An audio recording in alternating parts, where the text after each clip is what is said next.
रात के 11 बजे जोधपुर के एक आम से फ्लैट में मिक्सर चल रहा था। पड़ोसी ने सोचा, भाभी जी रात को चटनी बना रही हैं, लेकिन मिक्सर में चटनी नहीं थी। चरण था उसका पति, जिसके साथ उसने 7 फेरे लिए थे, जिसके नाम की मांग भरी थी, जिसके बच्चे की मां बनने का सपना देखा था। वो आज उसी के हाथों 3 टुकड़ों में बंट चुका था। और सीमा की आंखों में एक भी आंसू नहीं था। हाथ नहीं कांप रहे थे। होठों पर हल्की सी सांस थी, जैसे कोई बहुत मुश्किल काम आखिरकार खत्म हो गया हो। यही इस कहानी का सबसे भयानक हिस्सा नहीं है। सबसे भयानक हिस्सा यह है कि 3 साल पहले सीमा एक बहुत अच्छी इंसान थी। सीमा मेहता का बचपन जोधपुर की पुरानी बस्ती में बीता। एक छोटा सा घर, माँ, पिताजी और एक छोटी बहन। पिताजी सरकारी दफ्तर में क्लर्क थे। तनख्वाह कम थी, लेकिन इज्जत बहुत थी। घर में हंसी थी, त्योहार मनते थे। दिवाली पर नए कपड़े मिलते थे, भले ही एक जोड़ी ही मिलते थे। सीमा पढ़ने में तेज थी। 10वीं में 80% आए। पिताजी ने उस दिन मिठाई बांटी थी। मोहल्ले में, दफ्तर में, मंदिर में भी। उस दिन पिताजी की आंखों में जो चमक थी, सीमा ने वह चमक कभी नहीं भूली। वह चमक उसकी ताकत थी, उसका सहारा था। मेरी बेटी एक दिन बड़ी अफसर बनेगी, हर बाप का सपना। और हर बाप की तरह यह सपना भी किस्मत के आगे छोटा पड़ गया। 12वीं के बाद पिताजी की तबीयत बिगड़ी। हार्ट की बीमारी, ऑपरेशन हुआ, जमा पैसे खर्च हो गए। कॉलेज की फीस नहीं थी। सीमा ने प्राइवेट कॉलेज में बीए में दाखिला लिया, क्योंकि वहां फीस थोड़ी कम थी। साथ में ट्यूशन पढ़ाने लगी। सुबह पढ़ाई, शाम को बच्चों को पढ़ाना, रात को घर का काम। लेकिन सीमा ने कभी शिकायत नहीं की। उसकी सहेलियां नए कपड़े खरीदती थी, वह पुराने कपड़ों में खुश रहती थी। सहेलियां मॉल जाती थी, वो लाइब्रेरी जाती थी। और रात को जब थककर बिस्तर पर गिरती तो एक ही सोच के साथ सोती थी, एक दिन सब ठीक हो जाएगा। बीए के बाद एक प्राइवेट स्कूल में नौकरी मिली, ज्ञानदीप विद्यालय। तनख्वाह 12,000 रुपए। कम थी, लेकिन थी। घर में थोड़ी राहत आई। पिताजी की दवाई आने लगी। छोटी बहन की पढ़ाई चलती रही और वहीं उसकी मुलाकात चरण सिंह से हुई। चरण स्कूल का अकाउंटेंट था। उम्र 35, गोरा रंग, साफ कपड़े, कम बोलने वाला। जो बोलता था सोच कर बोलता था। पहली मुलाकात स्टाफ रूम में हुई थी। सीमा ने चाय की केतली उठाई और चरण ने कहा, मेरे लिए भी एक कप। बस इतनी सी शुरुआत। फिर रोज की हेलो, फिर लंच के वक्त बातें। फिर एक दिन चरण ने कहा, मेरे साथ चाय पीने चलोगी? सीमा को अच्छा लगा। चरण सुनता था। जब वह बोलती थी वह फोन नहीं देखता था, आंखों में आंखें डालकर सुनता था। और उस वक्त सीमा के लिए यही सबसे बड़ी बात थी। उसकी जिंदगी में बहुत लोग थे, लेकिन सुनने वाला कोई नहीं था। चरण सुनता था। 2 साल की दोस्ती धीरे धीरे नजदीकी। फिर चरण ने घर वालों को बताया। सीमा के घर वाले राजी थे। चरण की मां थोड़ी नानुकर में थी, लेकिन बेटे की खुशी के लिए मान गई। शादी हुई, सादी सी लेकिन सुंदर। फेरों के वक्त सीमा की आंखें भरी हुई थी, खुशी के आंसू। उसने सोचा था अब सब कुछ ठीक हो जाएगा। पिताजी का सहारा बनेगा चरण, घर बनेगा, परिवार बनेगा। वह नहीं जानती थी कि असली जिंदगी अभी शुरू होने वाली थी। शादी के पहले 6 महीने ठीक रहे। चरण सुबह जल्दी उठता, चाय बनाता, सीमा के साथ नाश्ता करता, रात को साथ बैठकर खाना खाते, कभी कभी पास के पार्क में टहलने जाते। सीमा ने सोचा यही है जिंदगी। फिर चरण की मां आ गई, बस एक हफ्ते के लिए। एक हफ्ता 2 हफ्ते बना, 2 हफ्ते 1 महीना, और 1 महीना 3 महीने। मां को सीमा की हर बात में खोट नजर आती। सुबह उठने में देरी हो जाए तो टोका, खाने में नमक थोड़ा ज्यादा हो तो टोका, बाहर से आकर पहले रसोई में जाए तो टोका, पहले पानी पिए तो टोका। जो करे वह गलत। चरण बीच में नहीं पड़ता था। वह कहता, मां बड़ी है, उनकी बात मान लो। सीमा मानती रही। लेकिन एक दिन जब मां ने उसे सबके सामने कहा, तू इस घर के लायक नहीं है, तो सीमा की आंखें भर आई। उसने चरण की तरफ देखा, उम्मीद में कि शायद वह कुछ कहेगा, कि शायद वह उसकी तरफ खड़ा होगा। चरण ने नजरें चुरा ली।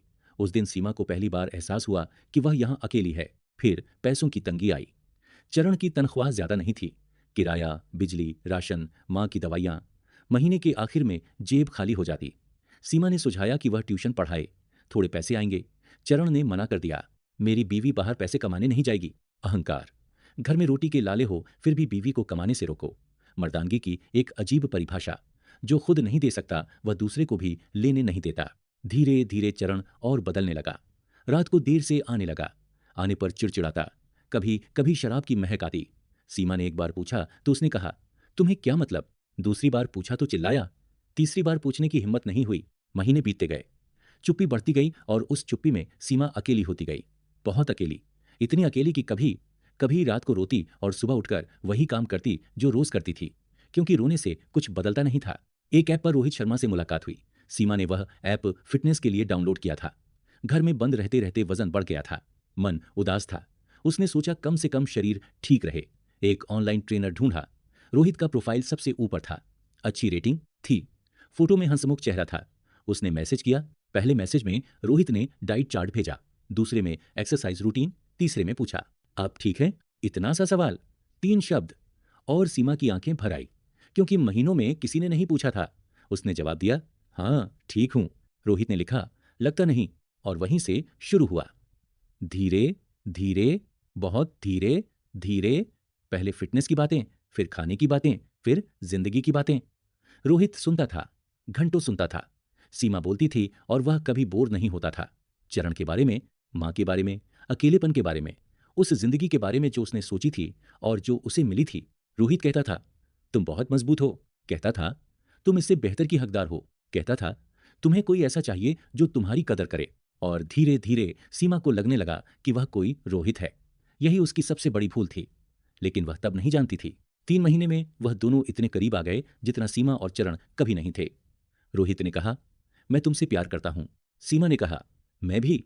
और फिर रोहित ने वह बात कही जिसने सब कुछ बदल दिया। चरण से छुटकारा पाओ, हम साथ रह सकते हैं, नई जिंदगी शुरू करते हैं। सीमा ने पहले तलाक की सोची। उसने एक वकील से मिलकर बात की। वकील ने कहा कि केस लंबा चलेगा।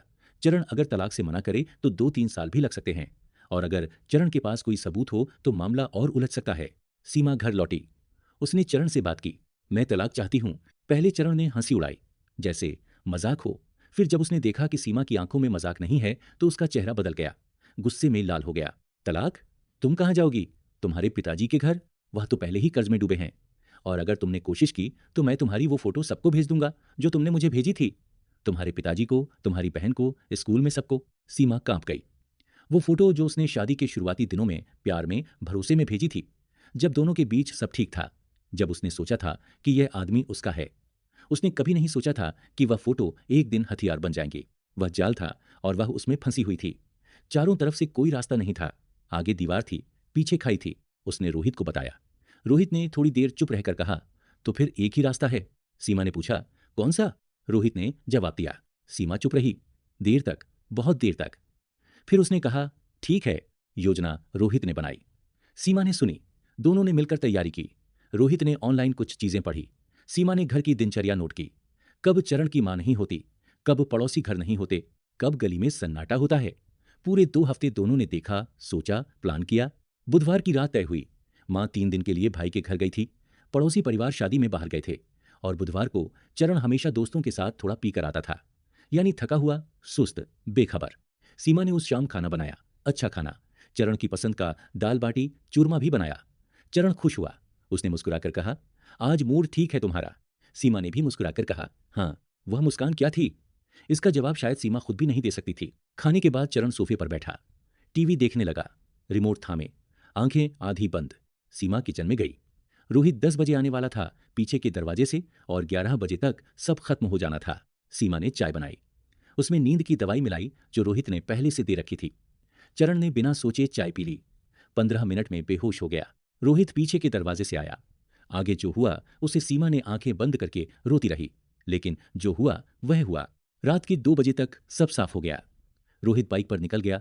सीमा ने फ्लैट को ब्लीच से साफ किया, घंटों, हर कोना, हर दरार। और फिर एक बैग लेकर बहन के घर चली गई। योजना थी कि अगले दिन थाने जाकर चरण की गुमशुदगी की रिपोर्ट करेगी, लेकिन बदबू ने सब बर्बाद कर दिया। इंस्पेक्टर राठौड़ को उस रात नींद नहीं आई थी। वह अपने 12 साल के करियर में बहुत कुछ देख चुके थे, लेकिन जब उन्होंने फ्लैट नंबर 12 का दरवाजा खुलवाया और पहला कदम अंदर रखा तो एक पल के लिए पांव रुक गए। किचन में फर्श पर गहरे भूरे धब्बे थे। मिक्सर के पास चॉपिंग बोर्ड पर, दीवार के निचले हिस्से पर और मिक्सर के जार में कुछ था, गाढ़ा लाल, काला। उनके पीछे खड़े कांस्टेबल रमेश ने फुसफुसाया, ये क्या है सर? राठौड़ ने जवाब नहीं दिया। वह जानते थे यह क्या है।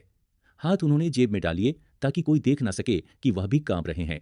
फॉरेंसिक को बुलाओ। फॉरेंसिक टीम 3 घंटे वहां रही। जो मिला उसने सबको हिला दिया। मिक्सर के जार में इंसानी अवशेष, चपिंग बोर्ड पर खून के निशान, फर्श पर ब्लीच से साफ की गई जगह जहां अभी भी हल्के धब्बे बाकी थे, बाथरूम की नाली में बाल और किचन के कूड़दान में एक तौलिया जिसे जलाने की कोशिश की गई थी, लेकिन पूरा जला नहीं था। राठौड़ ने पूरी रात काम किया, सीसीटीवी फुटेज खंगाली। बिल्डिंग के बाहर की कैमरे में एक बाइक दिखी। रात 9:40 पर आई, रात 12:10 पर गई। रजिस्ट्रेशन नंबर ट्रेस हुआ। नाम आया रोहित शर्मा, जिम ट्रेनर। पता प्रताप नगर, जोधपुर, और सीमा का फोन रिकॉर्ड। रोहित को आखिरी मैसेज रात 11:07 पर हो गया। 2 शब्द, बस 2 शब्द। राठौड़ ने वो मैसेज स्क्रीन पर देखा और एक गहरी सांस ली। इतने बड़े जुर्म के बाद इतनी ठंडी भाषा। सुबह 6 बजे पुलिस सीमा की बहन के घर पहुंची। सीमा दरवाजे पर ही खड़ी थी, जैसे इंतजार कर रही हो, जैसे जानती हो कि पुलिस आएगी, और जैसे थक गई हो इंतजार करते करते। राठौर ने पूछा, चरण कहाँ है? सीमा ने एक पल के लिए आंखें बंद की, फिर बोली, मुझे नहीं पता। राठौर ने उसकी आंखों में देखा। थकान थी, गहरी थकान, लेकिन डर नहीं था। और यही बात राठौड़ को सबसे ज्यादा खटकी। थाने में पहले सीमा ने सब कुछ नकार दिया, लेकिन जब सीसीटीवी फुटेज और फॉरेंसिक रिपोर्ट सामने आई तो वह टूट गई और पूरी सच्चाई बता दी। उस रात चरण को बेहोश किया गया। फिर रोहित पीछे के दरवाजे से फ्लैट में आया। दोनों ने मिलकर सबूत मिटाने की कोशिश की और अगले दिन गुमशुदगी की रिपोर्ट दर्ज कराने का प्लान बनाया। लेकिन बदबू और सबूतों ने उन्हें पकड़वा दिया। रोहित उसी दिन बस स्टैंड से गिरफ्तार हो गया। दोनों ने एक दूसरे पर इल्जाम लगाए, लेकिन सीसीटीवी, फॉरेंसिक रिपोर्ट और हो गया वाला मैसेज सच बता चुका था। कोर्ट ने दोनों को हत्या का दोषी मानते हुए उम्र कैद की सजा सुनाई। फैसला सुनते ही कोर्ट में सन्नाटा छा गया। बाद में इंस्पेक्टर राठौड़ ने सिर्फ इतना कहा, सबसे डरावनी बात हत्या नहीं थी, बल्कि यह थी कि एक अच्छी इंसान धीरे धीरे यहां तक कैसे पहुंच गई।